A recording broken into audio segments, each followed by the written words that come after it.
it's just such a frightening thing because I'm not against medicine. I mean, God knows, you know, it's there's good doctors and good medicine, and but interwoven in this is this eugenics and this where they're even attacking their own physicians, they're part. They see even the doctors, you know, that are part of this world that are unaware of what is going on are slowly. Many wake up and they're labeled lunatics, and people go crazily at them, and like Dr. Andrew Wakefield, who is totally lambasted, and honestly, he's not discredited. They try to discredit him. His information is accurate. They are discredited. They're just basically demonizing him. And Dr. Sherry Tenpenny's investigations and her knowledge. It's all real, people. You got a couple of doctors, but they're growing, and a lot of people are afraid to come out. Some of them come out. Those are names that come to the top that are out against this. You know, Dr. Paul Connett, also on fluoride as well as vaccines, and the fact that vaccines literally eat your brain. It's a scientific dictatorship, ladies and gentlemen. That's what this New World Order is. You know, they want the people to just submit. They want to, you know, take everything they can from them, categorize them literally, numbered and, you know, marked. You know, like a product. That's why they're doing it. That's why they have all these RFID, and they'll chip you. They can't wait to chip you.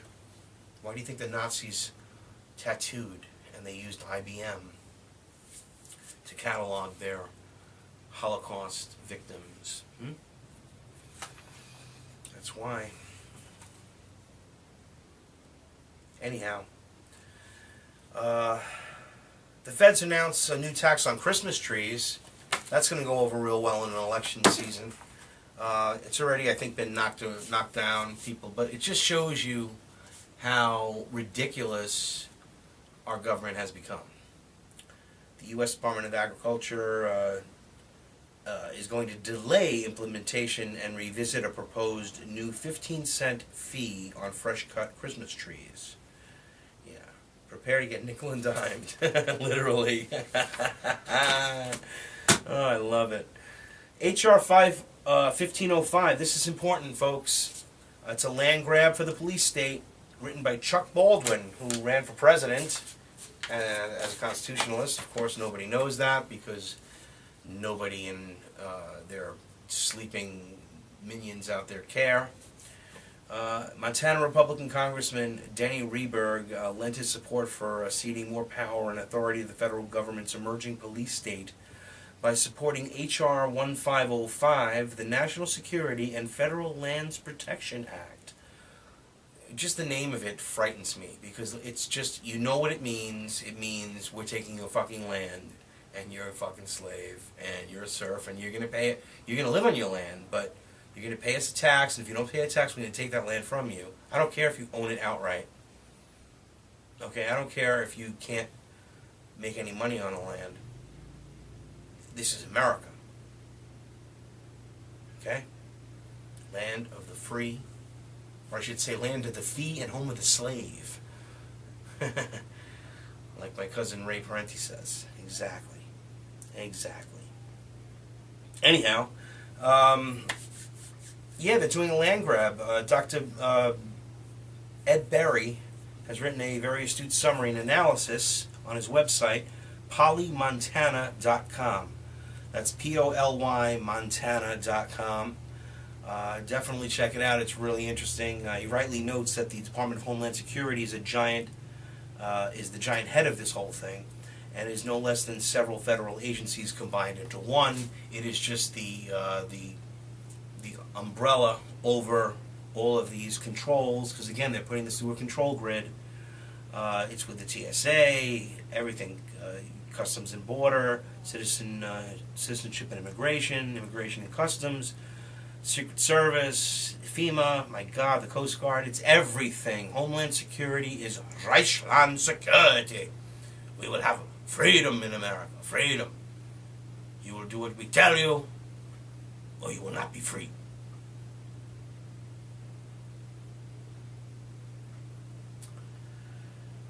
Anyway, the federal government has absolutely no natural right or constitutional jurisdiction to claim land and territory outside of the District of Columbia, but that doesn't matter because these people are criminals. Oh my God. Oh, Ron Paul says Obama's presidency is dangerously close to an elective dictatorship. Oh my God. Everybody went wild. The Obama crew went wild. They really tried to get him to detract what he said, but thank God Dr. Paul stood firm, although they demonized him for saying so. It is not a dictatorship to start a military kinetic action without Congress's approval, where days turned into months. It is not a military dictatorship when NATO tells the U.S. government what to do and Obama obliges and uses NATO as his jurisdiction to say they gave me ability to do so. It's not only treason, it's treason, actually. It's worse than treason. It's treason with a smile. It's like, I'm Michael Jordan. I'm the president. That's what it is. Mr. Slick Willie here. He's slicker than Clinton ever could be.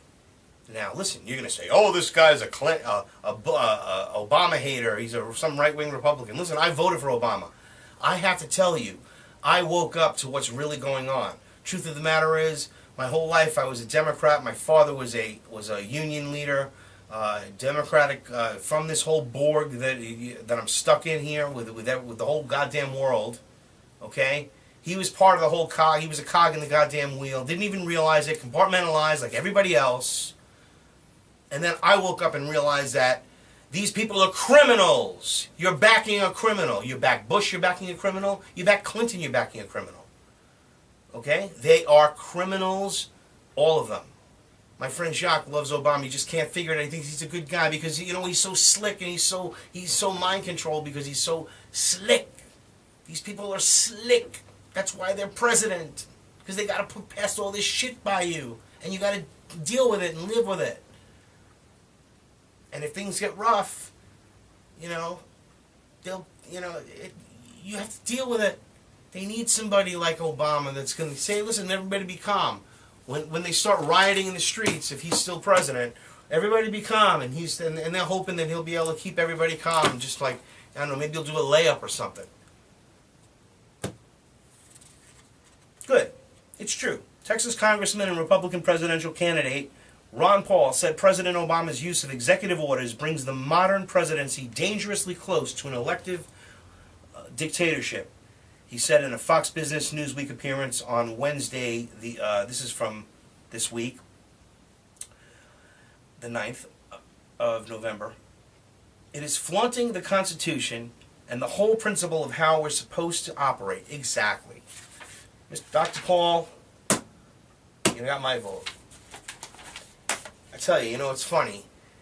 Literally, everybody, I don't care if you're a Democrat or Republican, you want a little bit of freedom and change and some real reality here, where possibly we can make a difference and fuck up the establishment, or at least put a dent in the fucking establishment that's never been done before, with a real liberty candidate, someone that's really could do something, who could make the change possible. Forget about this Obama sitting with the banks and everyone else. Ron Paul. I know a lot of people have problems with Ron Paul, but I got to tell you, he's voted against spending cuts for spending, not cuts, he's voting for spending cuts and voted against spending measures and increasing the government and everything for 35 years. And realizes the government's getting too big and they're too much in our business. He knows that we're in a police state. He speaks calmly about it. He doesn't amplify what we all really know, like I do and everyone else, is that this is a dictatorship that's been, like he's mentioning it, he's bringing the reality close to hand here, that's the truth, that we're becoming a dictatorship through this. So we need somebody like that. So if you're a Democrat I urge you to do something. Hey, listen, I tell you what. I am a libertarian, and I don't know what the laws are in your states, and it's a big country. But in my state, you have to be a registered Republican for at least 3 months prior to an election date to vote for a primary candidate. Find out your laws in your state, and simply, for liberty, switch your role, switch your party, become a Republican so you can vote for Ron Paul and get him to be the party candidate. I don't care. I'm going to switch back the next day, because once you've voted, okay, I'm a libertarian. I'm going to vote. I'm going to go back to my libertarian, but I got him a vote as a Republican because that's what you need to be, because it's the system. So play the system. You might as well play it since you're being enslaved by it. You might as well benefit it.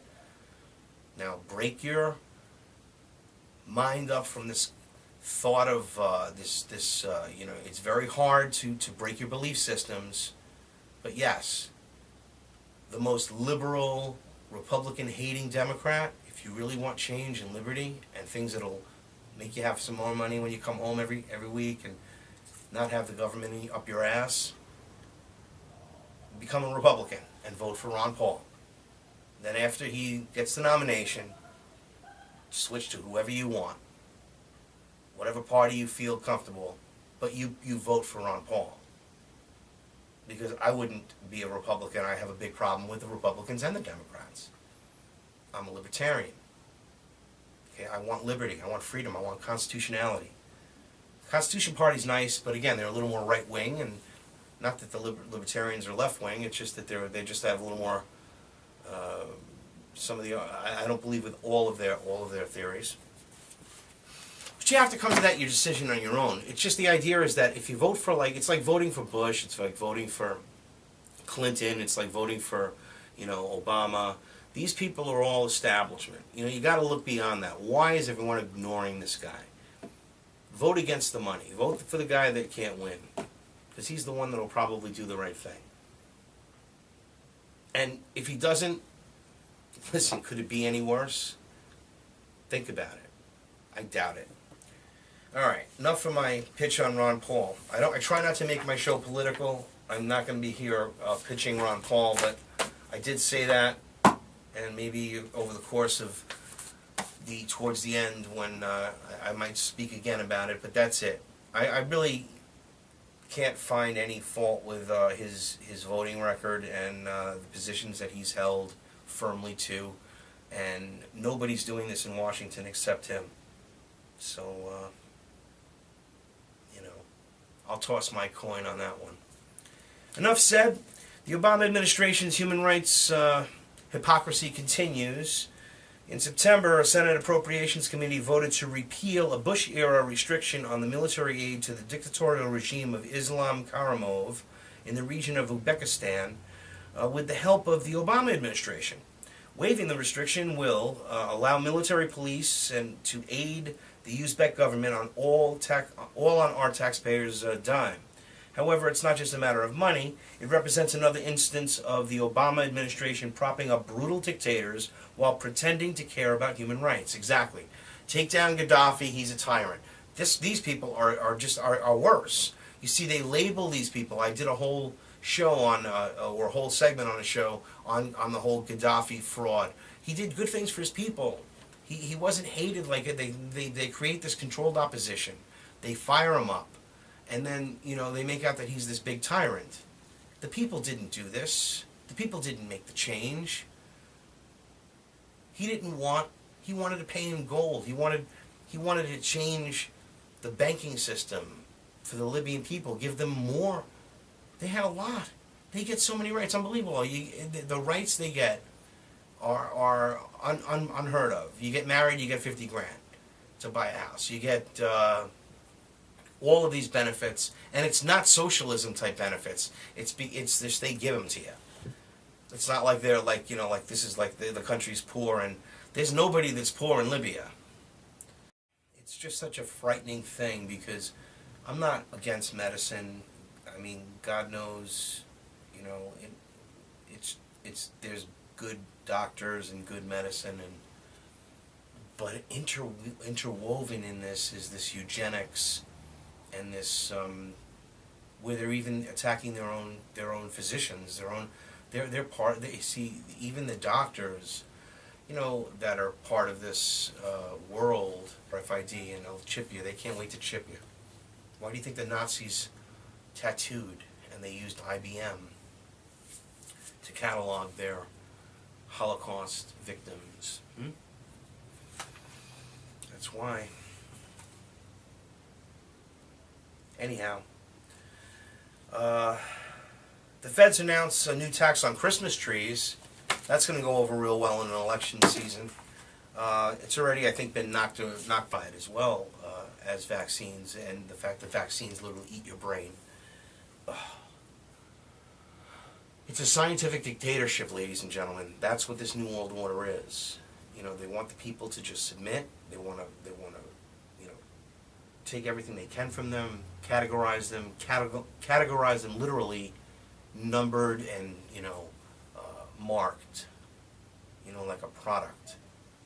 That's why they're doing it. That's why they have all these art that are unaware of what is going on, are slowly, many wake up and they're labeled lunatics, and people go crazily at them, and like Dr. Andrew Wakefield, who is totally lambasted, and honestly, he's not discredited.